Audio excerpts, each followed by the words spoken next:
Hi guys, Andy here. Let's have a look at the NASDAQ futures for Wednesday, November 1st. For the record, today is Tuesday, October 31. Time is around 7:15 p.m. GMT. So in the NASDAQ, we are seeing further upside as expected, as this here is our first target. Let's say we could also go into this area. Not really strong moves. We are bumping around here in this area. Tomorrow Fed meeting.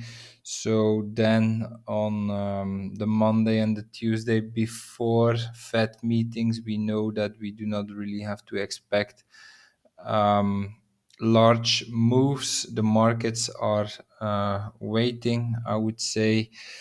And this is also what we see here in this corrective structure here in the NASDAQ. I think not much has changed compared to my analysis yesterday.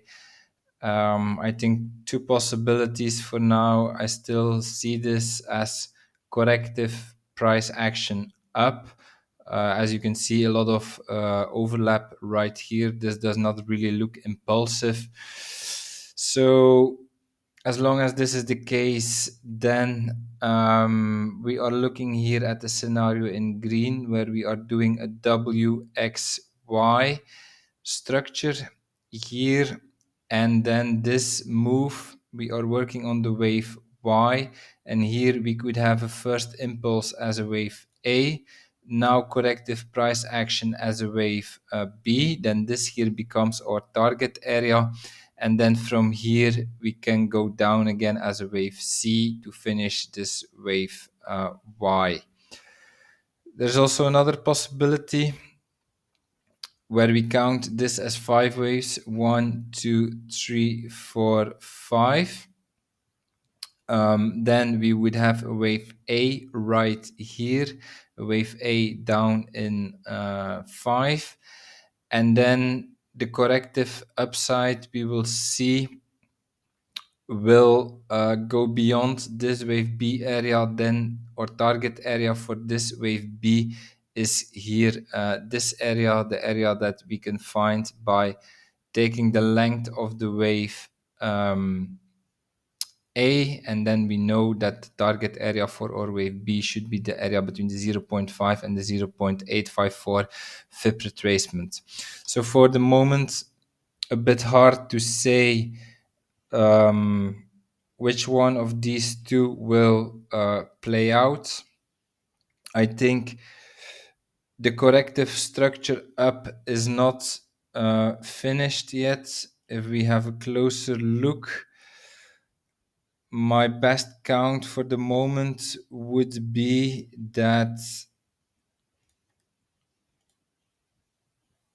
we are doing something like this here as a WXY structure, where this here is the wave W, this here is the wave X, and so now we are working on the wave Y up.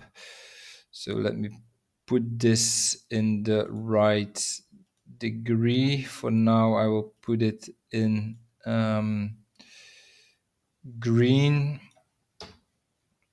So like this, I believe this here is an important swing high in the structure. This is an important swing low in the structure. And then we can already try to be a bit more concrete about the target by taking the length of the wave W, the length of the wave X, and then here the target for our wave Y becomes this area here, the area between the 1 and the 1.618 FIB extension. So that would be my first area from where we can expect a reversal to the downside again.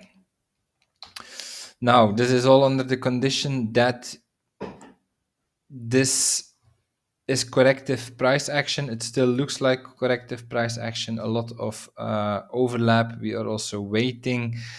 But remember, in the higher time frame, in my weekend analysis, I came up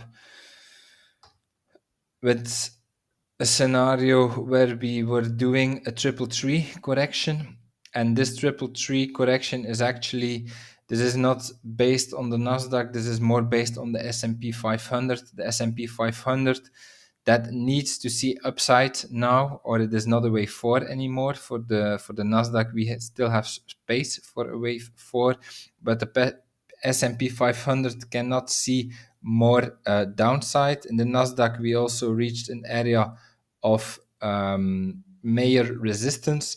So this move up here is not so surprising, but if this evolves like an impulse, I would say, like 5 waves up, for the moment, we do not have this. The price action still looks corrective.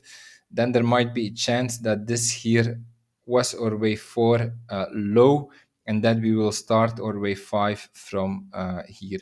But it is, in my opinion, too early to make this conclusion. First, we have to see some kind of good indication here on the lower time frame, and for the moment we are not having this. Okay, that's my analysis for today. If you enjoyed it, please like, subscribe, comment to support my work, and I see you tomorrow for another video. Have a nice day. Bye bye.